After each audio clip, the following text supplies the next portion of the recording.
Summer driving season is underway, and if you were one of the tens of millions on the road over this past holiday weekend, you know how much more expensive your trip was when you filled up your gas tank. But as Jackie DeAngelis tells us, this might be just the beginning. The pools are open, the grills are getting fired up, and AAA says that more than 30 million drivers are getting ready to hit the road because summer's finally here. But road trips aren't free. AAA also reports that the national average for a gallon of regular gasoline is currently about $3.65. We're seeing gas prices so high right now due to the seasonality. This Memorial Day weekend, we saw 36.1 million travelers, a little bit of an uptick in the highest record of travelers in the post-recession period. But right now, you see gas stations, they tend to mark those prices higher a lot faster than they bring them down. Most analysts say that Memorial Day is only the start of the summer driving season.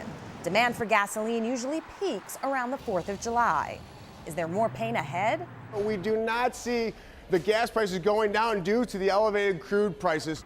Some states are seeing cheaper retail gas prices than others. GasBuddy.com says that some of the cheapest gas in the U.S. can be found in Arkansas, roughly $3.35. In Hawaii, however, with gas around $4.35, it may be cheaper to ride a surfboard rather than a car. High crude oil prices also contribute to pain at the pump. With crude sitting above $100 a barrel, expecting any relief anytime soon could be wishful thinking. Even though we had a little bit of a grab in the inventory numbers last week, I think the supply is still there and we should see relief towards the end of summer. When higher gas prices hit consumers, they also impact the economy. If you're spending more on gas, you're probably cutting back on other things. I think the consumers are a little bit tentative, and that has a trickle-down effect into the economy. So these higher gas prices, it's like a tax that no one welcomes here in the United States. For Nightly Business Report, I'm Jackie DeAngelis. Higher gas prices can sometimes change travel behavior. If that turns out to be the case, it could be a drag on the economy. Phil LeBeau tried to find out if Americans will ignore the prices at the pump and what it means for summer travel. This is what we've been waiting for. Warmer temps, blue skies, and the chance to kick off summer with a trip. 600,000 more Americans will travel this Memorial Day season. That represents 36.1 million people hitting the roads, taking to the skies, filling cruise cabins, and riding rails and buses. As is usually the case, most people making a trip this weekend will be driving. The good news? Gas prices average about $3.65 a gallon, roughly in line with where they were last year. The bad news? Prices at the pump may edge higher as we head into the summer. You know, we're planning a vacation regardless of the, maybe 20, 30 extra dollars in gas costs over the, the trip there and the trip back. So maybe it's another $100. It's not going to affect our travel plans. If they're lower, yeah, absolutely. I'll drive a lot more. Overall, the higher gas prices are not expected to change summer travel plans. But if the national average shoots up to over $4 a gallon, watch for Americans to start howling. $4 seems to be the point at which most economists and I feel that there is a negative, a true negative effect on the rest of the economy, where a lot of money, consumer money, that used to go in other places is now going for gasoline. Perhaps the best news this Memorial Day will be for those flying. After a winter filled with record cancellations, the airlines are expecting a smoother summer. Despite airfares, hotel rates, and car rental costs all rising 1% to 6%, the number of people flying is expected to increase to 2.6 million. The number of travelers this year is 2.4% greater than the rolling 10-year average in terms of Memorial holiday travelers. So this is a particularly high uptick. It's the second highest level of Memorial Day travelers since the year 2000. Meaning a busy weekend on the highways and in airports around America. Phil LeBeau, Nightly Business Report, Chicago.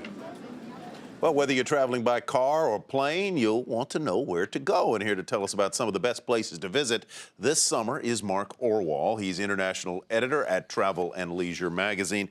But Mark, I know you well enough to know that you don't just do international stuff. You know the U.S. very well as well. I do indeed. Happy summer, Mark. Happy summer. Thank you very much. Is traveling going to be a lot more expensive this summer? A little more expensive? What? I would say a little more expensive. Some of the hotels are going to be up, 3 to 5%, depending on where you're going to go. Airfares, people are saying 2% to 6%.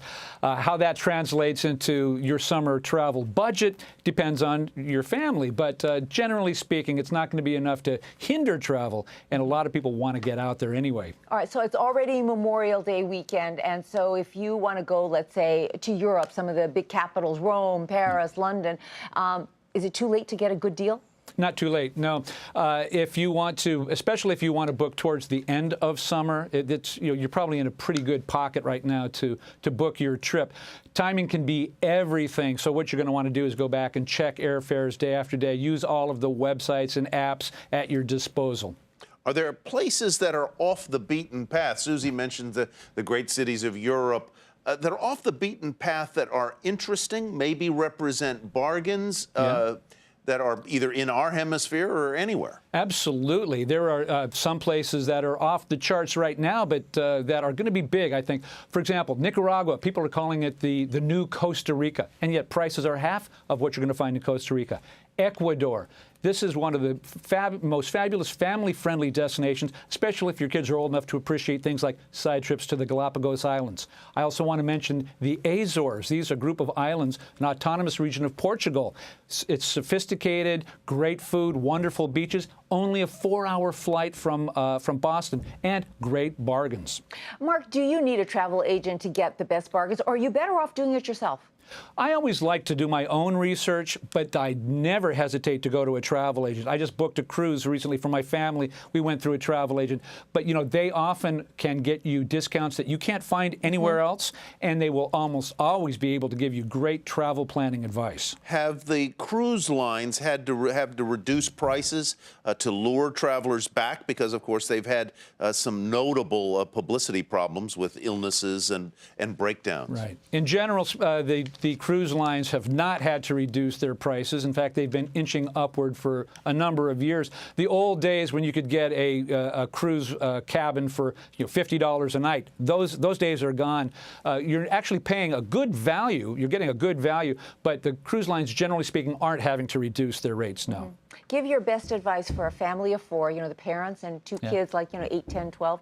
They want to do something in the United States and don't want to break the bank, have a good vacation. I got a great idea. I've done this with my family on many occasions. We like to go to a big city on the weekends. We've done Philadelphia, we've done Boston, we've done Los Angeles.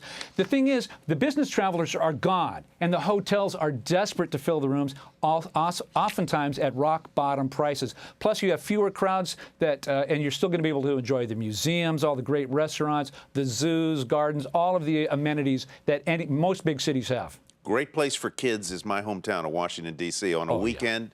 So many. And all of those museums, the Smithsonian's, Mark, are free. It's beautiful. And I've done that with my family. It is one of our favorite destinations. So don't neglect the big city that you can drive to. It's a great way to save money and have a terrific family vacation. Colonial Williamsburg, but it's hot. It's hot. Mark, yes, thanks very much. All right, thank you both. Mark Orwall, Travel and Leisure Magazine.